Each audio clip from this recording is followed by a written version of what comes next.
Apeli i posaçëm kalon në fuqi masën arrest me burg për kryebashkiakun në Tiranë Erion Veliaj pas 2 seancave maraton. Gjyqtari që dënoi ish-ministrin Tahiri shpalli vendimin duke e lënë Veliaj në qeli, ku mbahet prej më shumë se 1 muaj nën akuzë për korrupsion pasiv e pastrim të parave. Veliaj kërkonte masë motobus sigurie edhe kundrejt garancisë pasurore, por masa u rrëzua nga pëllumbi. Pas përfundimit të seancës, avokati Max Haxhiaj në një deklaratë për mediat u shpreh se prokuroria nuk solli asnjë provë të re, ndërsa presin që gjykata e lartë të ndryshojë masën e sigurisë. Asnjë provë të re.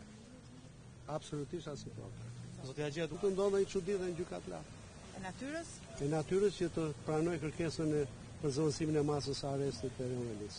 Sepse nuk konkurron asnjë nga kushtet dhe kriteret për mbajtur në burg një person të tillë. Nga ana tjetër, gjyqtari i posaçëm ka zbutur masën e sigurisë nga arrest me burg në arrest shtëpie për biznesmenin Elman Abule, i akuzuar për pastrim parash në çështjen e Veliajt. Abule kërkoi masë tjetër me argumentin se mungesa e tij po i shkatron biznesin, ndërsa ka dhe arsye familjare. Masa detyrim paraqitje është lënë në fuqi për 3 biznesmenët, Gentian Sula, Meriman Palushi dhe Shkëlqim Fusha, të cilët akuzohen për korrupsion aktiv. Ky vendim i hap rrugë Veliajt që t'i drejtohet gjykatës së lartë me rekurs. Po sot, i njëjti gjyqtar, Pëllumbi, ka rrëzuar edhe një kërkesë të bashkëshortë të së Veliajt Ajo Ladzoza për heqjen e sekuestros së llogarive bankare.